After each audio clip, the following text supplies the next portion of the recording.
Sociedad Rural Argentina presenta.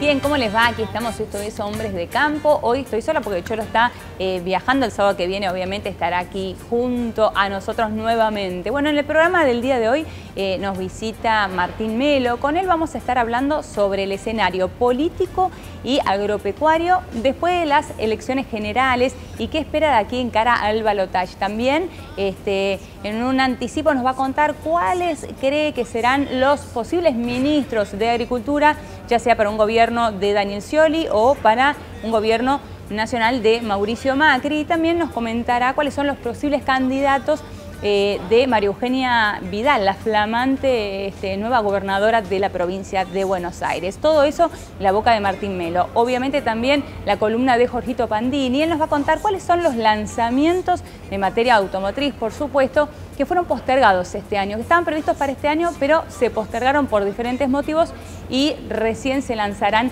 el año que viene.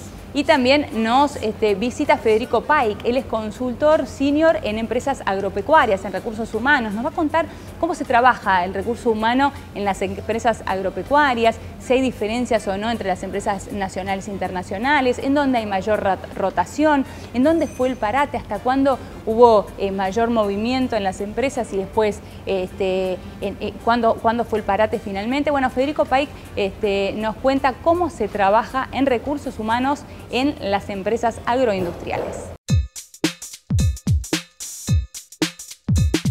Bien, y aquí estamos con Federico Paik. Él es consultor y selector de personal jerárquico especializado en empresas agroindustriales. Contanos cómo arrancaste con todo esto. Yo trabajé mucho tiempo en la producción, durante más de 20 años. Y en mi último trabajo, en una empresa muy importante, muy grande, provincia de Buenos Aires, con mucho personal, y yo como gerente de producción, más que nada era un gerente de recursos humanos. Claro. Tenía que formar gente, tenía que seleccionar gente, capacitarlos, formarlos y motivarlos. Y entonces estamos hablando de mediados de la década del 90, fines de los 90, cuando realmente había gran movimiento en el sector agro y la agroindustria era algo ya muy incipiente. Entonces ya había posiciones que normalmente se cubrían por contactos y ya empezaron a no cubrirse por contactos. Claro. Entonces haría falta consultoras especializadas en selector. Y lo que es interesante es que hayas estado del lado de la producción porque hoy te da otra visión del negocio, ¿no? Podés entender más al personal que estás tomando y qué es lo que están necesitando. Sí, exactamente. Puedo conocer más el sector y sobre todo desde la producción, desde el ámbito privado, cometí todos los errores que se pueden cometer al seleccionar personal en forma amateur. Claro, así que me metieron el perro con las referencias, de todo. Entonces con eso aprendí que había que profesionalizar. Bueno, muy bueno. Así que Federico, ¿y cómo está hoy el movimiento de la contratación de personal en empresas de agro? Sí, yo te diría que hay dos periodos bien marcados. Hasta el 2011 inclusive, Eleonora, fue algo realmente, te diría que casi increíble. Ya era tal la demanda de personal para el agro, de todos los niveles, ya sea junior, ya sea con experiencia, ¿sí?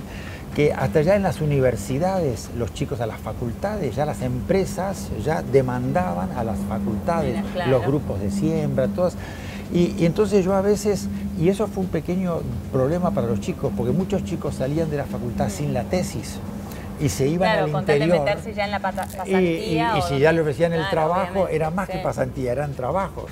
Y yo a todos estos muchachos les decía, che, pará la mano que te falta la tesis, no sos ingeniero agrónomo, tesis pendiente. No dejes de hacerla, claro, esas cosas que...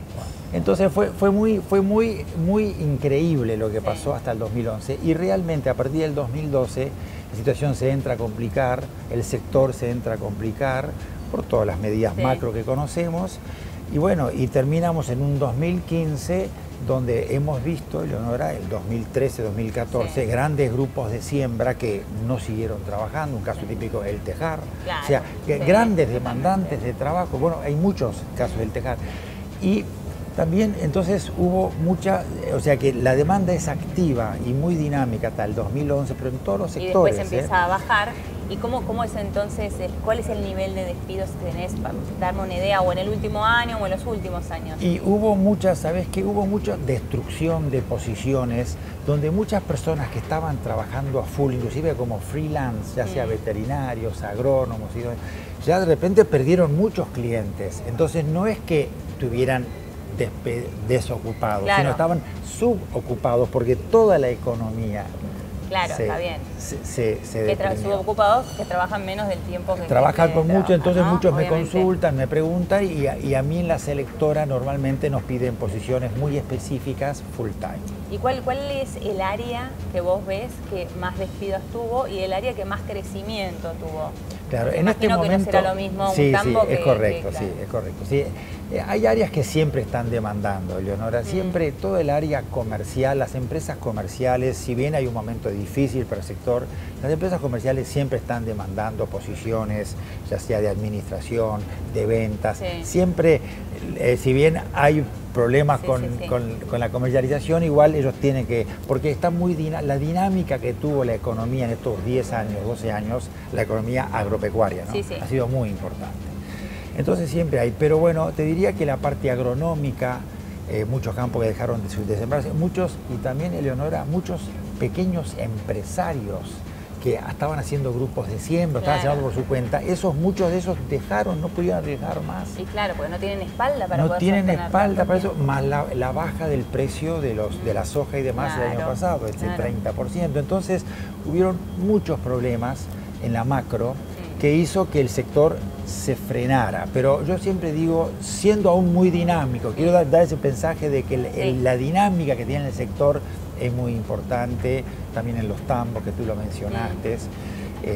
Bueno, y en este 2015 encontramos una dinámica con la ganadería. Claro. Mejoran los precios a ganaderos y todo, y además que es lineal, o sea, mejora la actividad y me entran a llamar, Federico, mirá, precisamos una responsable de ganadería para tal empresa. Todo lo que genera la actividad. Es lineal, o sea, la actividad rentable y la actividad, o sea, es lineal la actividad y la demanda de personal. Claro. Así como también fue lineal a medida que algo no era negocio. Y según tu experiencia, ¿cuál es la actividad que más demanda mano de obra, o sea, que más requiere? Yo te diría, Eleonora, que por suerte todo el sector, esto es muy importante este mensaje, por consultora, una consultora especializada solamente se ocupa el 10% de las posiciones. Hay muchas posiciones que son por contactos, entonces por consultora, posiciones más específicas, y ha bajado la demanda en general, pero sigo diciendo que igual el sector sigue siendo muy dinámico, porque aunque no lo creamos, a gente a veces no lo puede creer, o aunque el gobierno no lo crea, el sector agropecuario argentino es líder a nivel mundial. El empresario agropecuario, por su mentalidad, es líder, y la tecnología que hay en la Argentina es líder. Estamos a la par del Corn Belt norteamericano, si quieres hacer una comparación. Es más, yo estuve en el Corn Belt, en invierno es todo nieve, así que en invierno todos se paran, después empiezan a sembrar el maíz y todo. Pero acá en invierno no tenemos nieve, seguimos trabajando, seguimos produciendo. Siempre, claro, totalmente. ¿No? Entonces somos realmente líderes en todo esto, y es más, la influencia de todos los argentinos que fueron a Uruguay. Uruguay agradece a todos los productores argentinos que fueron a trabajar a Uruguay, todo, porque fueron realmente... ¿Y cómo ha crecido la producción en Uruguay? Por eso, pero con todo este dinamismo que han llevado, realmente, entonces, el sector siempre... Aclaremos, perdón, que no solamente porque hayan ido argentinos, sino obviamente por las políticas en Uruguay que son diferentes a las de acá, y permitieron que el sector crezca. Claro, por ese motivo los empresarios vieron la oportunidad de pasar también a la República Oriental de Uruguay, y ahí trabajaron muy bien y con muchas facilidades y muy bien, ¿no? ¿Ves alguna diferencia vos entre las empresas nacionales y las internacionales en cuanto a el tipo de personal que requieren, que buscan, la especialidad? Sí, yo te diría que, claro, no, hay una gran diferencia entre, si querés, internacionales y nacionales. La internacional te va a pedir siempre inglés. Claro. Y a veces un médico veterinario, un ingeniero agrónomo, que ha estado trabajando por ahí, de repente esa materia le quedó pendiente. Claro, Sí, que creo que, claro. pero no mucho más, Eleonora, no mucho más. No. O sea, te van a pedir, bueno, buena capacidad, te van a pedir de iniciativa, buen nivel técnico. Probablemente posiciones más específicas te estarán pidiendo más maestrías. Ah, mira. O sea, y un poco... Siempre se pide un poquito más, ¿viste? Que hoy... y bueno, porque pues si va a haber áreas de gestión, ya la agronomía o la veterinario, ahí de repente ahí te están pidiendo claro, más otras capacidades claro. formativas. Y por otra parte, poner una pyme, calculo que te pedirá alguien un poco más multifacético, ¿no? Claro. Porque como no tienen áreas tan específicas o puestos tan específicos... Está bien, está muy bien, justo la acotación. La pyme lo que te pide ya es otra actitud, porque ahí tenés que jugar en toda la cancha. Tenés que hacer todo. Tenés que hacer todo. Sí. Tenés que hacer todo. La pyme te va a pedir más, la multinacional, las empresas grandes por ahí sectorizan un poquito más, ¿no? Porque están sectorizados. Y es una ventaja para el que está en una pyme, él tiene que estar en más temas, tiene que tener una actitud. Y aprendés más, porque viendo todas las áreas aprendés más, ¿no? Pues Tenés otra visión del negocio que también es bueno. Sí, sí. ¿No? Y bueno, y es bueno tu comentario porque el 80% de los trabajos son para pymes. Claro. Para la enorme cantidad de pymes que hay en Pergamino, en Villa Cañas, en Río Cuarto, en Adelia María, hay todas, hay pymes, hay acopios, hay agronomías, ahora está el sector porcino muy dinámico. Bueno, el sector avícola ya venía muy dinámico, claro. Pero hay sectores que están con mucho desarrollo y te están pidiendo gerentes, están pidiendo gente que maneje una granja porcina, gente que también gestione un negocio, aunque sea chico, pero que tenga capacidad de gestionar. Te escucho, es increíble lo que ha crecido la agroindustria en los últimos años, ¿no? Un tiempo atrás esto era impensado, esto que estás diciendo vos, y hoy es cada día más específico, más especializado, más estudiado. Pero yo te diría, Leonora, sí, eso es real, pero en realidad creo que se perdió un poquito la oportunidad de haber crecido en la agroindustria 2 veces más. Seguro, lamentablemente. Eso es, yo lo veo eso y veo que, digo, si estuviera esto en todo, porque por ejemplo, estuve en una provincia que no era oficialista, muy o sea, sin los planes de promoción que tenía otra provincia. Sí.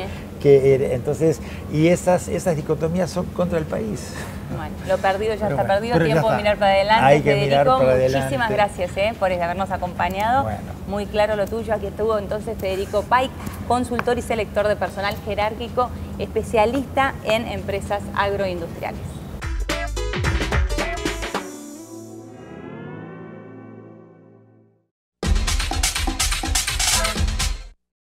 Llámenos al 0800-888-9888.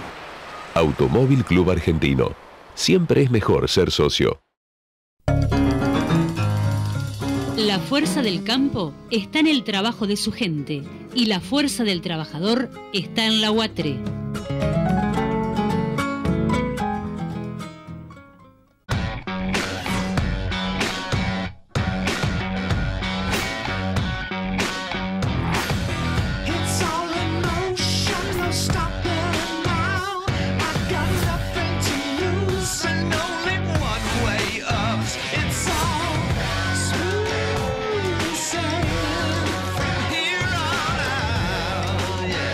DS3, nueva tecnología DS LED Vision.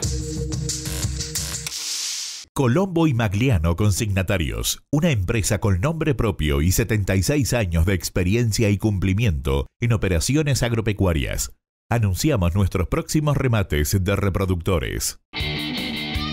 Asegúrate contra granizo en La Segunda, donde lo primero somos. Grupo Asegurador La Segunda. En la vida sembras muchas semillas. La semilla de una pasión. La semilla de la amistad. La semilla de una aventura. Y la semilla que te cambia la vida. Seguí sembrando mientras nosotros trabajamos para darte una mejor semilla. Super Maíces. Nidera Semillas.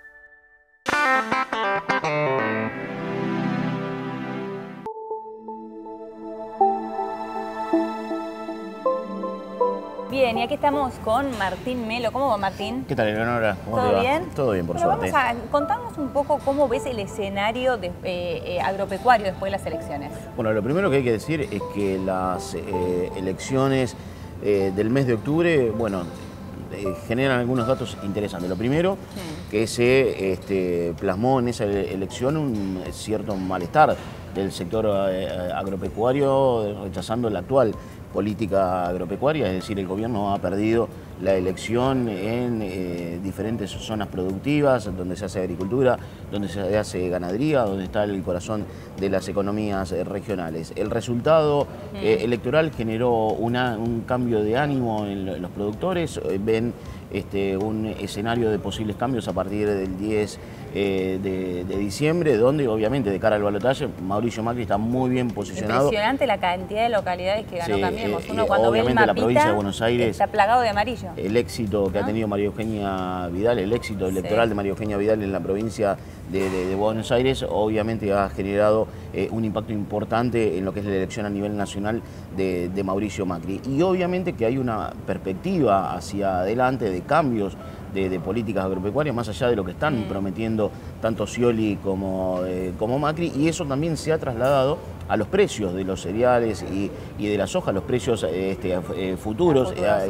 En la primera semana después de las elecciones hubo un aumento importante, fundamentalmente en los precios de cosecha del maíz, también del trigo y también de la oleaginosa. Ahora, también hay que decir que estamos atravesando un momento de retención de mercadería por parte de los productores, es decir, han caído las ventas de soja, de maíz, de cara, digamos, a lo que van a ser las elecciones del 22 de noviembre. ¿Hay una estimación de cuánto se tiene guardado? Sí, se han publicado algunos datos interesantes, tanto oficiales como privados. Los últimos datos que se publicaron fueron los que brindó Ricardo Echegaray, el titular de la FIP. Entre maíz, soja y trigo habría unas 50 millones de toneladas, casi 19 millones de toneladas de soja. Si uno quiere hacer un cálculo de cuánto dinero sería, cuánto dinero significa eso, es decir, entre el 10 de diciembre que asuma el gobierno y al 28 de febrero del año próximo, el gobierno ya tendría a disposición del cerca de 13.000 millones de dólares. Muchísimo. Ahora, con lo que tenemos ahora de reservas, te digo que casi... Exactamente. Eso digamos, en los primeros meses de la asunción del nuevo gobierno. Yo los otros días hablaba con Ernesto Ambrosetti, el titular del Estudio Económico de la Sociedad Rural Argentina, y él me daba otro dato que es mucho más interesante. Para el primer año de gobierno, es decir, desde el 10 de diciembre de este año al 10 de diciembre del año próximo, en concepto de granos, de oleaginosas, en concepto de exportaciones de carne vacuna, el sector de la carne vacuna está esperando algunas señales fundamentalmente de eliminar las restricciones a las exportaciones. Digamos, si se normalizan las exportaciones, si se eliminan retenciones en granos, oleaginosas, exportaciones de carne vacuna, las exportaciones de leche y las de economías regionales, el campo podría estar aportando más de 37.500 millones de dólares en el primer año de gobierno. Eso muestra obviamente el potencial del sector agropecuario, la importancia que tiene el campo para el desarrollo de la economía de nuestro país. En un escenario donde también hay que decir que han surgido algunas sorpresas en esta campaña electoral. Y para mí la principal sorpresa es el cambio del discurso de Daniel Scioli, el candidato del oficialismo. Un Daniel Scioli, que lo hemos marcado en esta columna, en la campaña electoral de las PASO y de las elecciones generales, él no había dado señales concretas hacia el sector agropecuario. No, ninguna. Ahí él había dicho que tenía la intención de rever el tema fiscal, de que podía eliminar gradualmente los permisos de exportación. Sí, pero no hablaba de economías regionales, no hablaba de si sacar o no la retención a la soja, gradual o no gradual, nada. Exactamente, entonces el giro se dio la semana pasada en su reunión con los gobernadores del PJ en Tucumán, minutos antes de la asunción de Juan Mansur, y a partir de ahí cambió el discurso. ¿Por qué cambió el discurso? Porque ahora Scioli habla de eliminar retenciones a las economías regionales, al maíz, al trigo, habla de bajar las retenciones a la soja y sigue sosteniendo de que hay que eliminar gradualmente los permisos de exportación. Y obviamente que esto llama poderosamente la atención, claro que sí, porque Scioli es el gobernador de la provincia de Buenos Aires, una persona con mucha llegada a la presidenta de la Nación, cuesta creer, digamos, que después de 8 años siendo gobernador de la provincia de Buenos Aires, recién se dio cuenta de esto y recibió el mensaje de las elecciones. Exactamente, y fundamentalmente él le estaba hablando a los votantes de Sergio Massa porque ha copiado de alguna manera muchas propuestas de Sergio Massa. El 82% móvil y otras más, ¿no? El tema de ganancias y estas incluso propuestas. Incluso sacar el ejército para combatir el narcotráfico. Exactamente, ¿no? Él está enviando un mensaje directo a esos votantes. Y Macri se mantiene en esos 13 puntos que presentó ya hace casi 2 años de propuestas al sector agropecuario, con todo lo que es eliminación de retenciones, con excepción de la soja, pero fundamentalmente de eliminar todas las restricciones a la comercialización de productos agropecuarios que ha generado obviamente caída de siembra, caída de producción, y los precios que hoy está pagando el consumidor por los alimentos siguen siendo precios altos, y para nada se ha cuidado la mesa de los argentinos como ha promovido el gobierno en los últimos tiempos. Los posibles futuros ministros de Agricultura en el caso de gobierno de Scioli, caso de gobierno de Macri. Bueno, Scioli fue contundente al anunciar que en el caso de ganar las elecciones será Alejandro Topo Rodríguez, el actual ministro de Asuntos Agrarios. En el caso de Macri, y vamos a sumar a eso el caso de María Eugenia Vidal, electa gobernadora de la provincia de Buenos Aires, los dos, también sumado a Horacio Rodríguez Larreta, dijeron que van a anunciar sus gabinetes después del 22 de noviembre, después del balotaje. En el caso de Macri se habla de Ricardo Negri, el ex economista de CREA, que está haciendo un trabajo muy pero muy interesante en la Fundación Pensar. Pero en las últimas horas surgió el nombre de Ricardo Burjaile, diputado de la Unión Cívica Radical. Hizo una muy buena elección como candidato a intendente en Formosa, fue vicepresidente de Confederaciones Rurales Argentinas durante el conflicto por la 125, así que veremos si gana Macri, por quién se decide. ¿Y cómo recibe el sector estos 3 nombres? No, recibe de manera muy bien, porque son personas que conocen del sector agropecuario, conocen la realidad, conocen la situación actual, tienen muy buena llegada a los productores, a los dirigentes, y eso obviamente genera una muy buena perspectiva. En el caso de Vidal, ella durante la campaña reconoció el aporte que han hecho 3 personas vinculadas al sector agropecuario. Leonardo Sarquís, un actual consultor, que es el nombre que suena más fuerte. Y uno creería que va a ser el ministro de Asuntos Agrarios de María Eugenia Vidal, pero también Vidal reconoció el aporte que ha hecho Jorge Rodek, un hombre vinculado a Carbam, fue diputado por la provincia de Buenos Aires, y de Pablo Torello, que es un integrante del movimiento CREA y además es diputado electo por Cambiemos por la provincia de Buenos Aires, un hombre de Bragado. Entre ellos 3 puede estar el ministro de Asuntos Agrarios de Vidal. Uno cree que va a ser Leonardo Sarquís, pero para eso habrá que esperar después del 22 de noviembre. Bueno, excelente resumen, como siempre, Martín. Muchísimas gracias a ustedes. Gracias. Aquí estaba entonces Martín Melo con un excelente resumen en materia agropecuaria y política.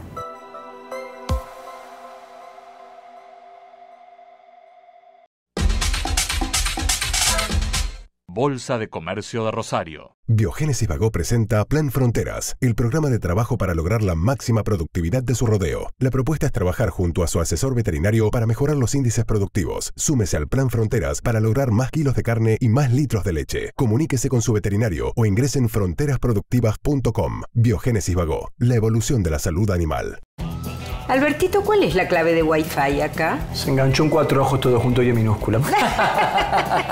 Para mamás modernas, Samsung Galaxy A5 libre, 12 cuotas sin interés de 791 pesos con 58. Garbarino, pensamos en vos. Cámara Argentina de Consignatarios de Ganado. Más de 200 empresas al servicio de la producción pecuaria. Instituto de Promoción de la Carne Vacuna Argentina. www.ipcba.com.ar www.carneargentina.org.ar. Tarjeta Galicia Rural es tu crédito en el bolsillo, porque podés financiar insumos, bienes, servicios y todo lo que tu campo necesita con vencimientos según tu ciclo productivo. Hacete Galicia desde bancogalicia.com/agro. Banco Galicia, siempre junto al campo. En la vida sembrás muchas semillas. La semilla de una pasión. La semilla de la amistad.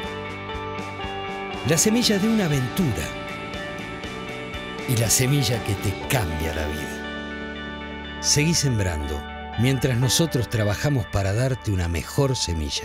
Super Maíces. Nidera Semillas.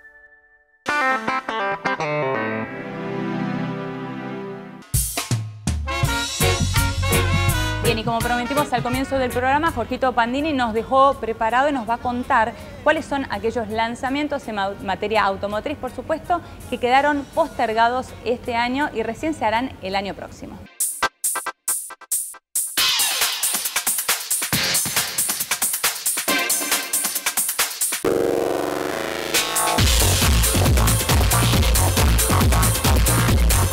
En las últimas 2 semanas te comenté, primero, cuáles eran los temas pendientes que deberá resolver el próximo gobierno en tema de política para el mundo del automóvil. Básicamente, solucionar el impuesto interno que distorsiona el precio final al consumidor y el acceso a las divisas para fabricar o importar. También te presentamos la nueva pick-up Duster Oroch que Renault va a lanzar en la Argentina, y a propósito de eso, hay muchos modelos cuyo lanzamiento se ha postergado para el año que viene. Y hay varios en carpeta que deberían haber llegado antes. Pero ¿cuál es el motivo de esa postergación de estos lanzamientos de autos que ya se están fabricando muchos en el Mercosur? El impuesto interno. ¿Por qué? Porque hoy distorsiona el precio al que accede el consumidor. En algunos casos hasta duplica el precio de venta. Entonces, las empresas tienen un dilema. Si lanzan hoy un modelo antes del cambio de gobierno que está alcanzado por el impuesto y te lo cobran, por decir, 400.000 pesos, y el nuevo gobierno quita el impuesto, ese mismo vehículo va a costar a lo mejor 300 o 280. Entonces, ¿cómo quedás como empresa parado frente a un comprador que te dice, el mes pasado compré un auto a 400 y ahora bajó a 280? Este es el principal motivo que está frenando muchos lanzamientos acá en la Argentina. Con lo cual, es de esperar que sea cual fuera el gobierno que asuma y si soluciona este impuesto distorsivo que se aplica a los automóviles, generado básicamente para evitar la salida de dólares y votado a ojos cerrados por el oficialismo kirchnerista, si eso se saca, va a haber muchos lanzamientos seguramente a partir de enero programados. Así que 2016 la expectativa está qué pasa con ese impuesto y a partir de ahí veremos nuevos lanzamientos de modelos que ya deberían haber llegado a la Argentina y que la presentación está postergada por este motivo. Así que bueno, ojalá se saque el impuesto y podamos acceder a estos modelos que realmente van a dar mucho que hablar. El campo merece el respeto y la admiración de los que conocemos, pero los que no conocen tendrían que aprender que de ahí viene todo, de ahí viene la vida. ¿Quién lo produce? Gente anónima, que trabaja en soledad y en mutismo. Ese es el campo argentino y por eso yo les dejo mi homenaje y mi respeto a los que trabajan todos los días para que nosotros con cierta displicencia elijamos los productos en la góndola.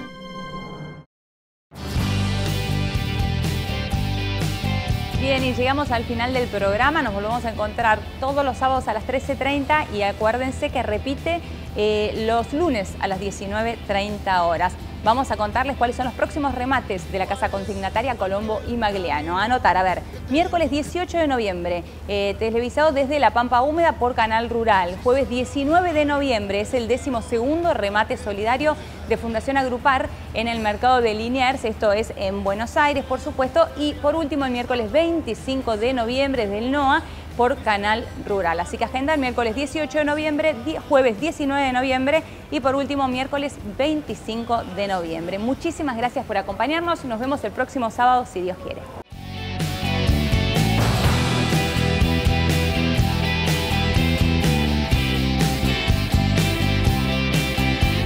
¿Cuál es aquel camino que tengo que tomar?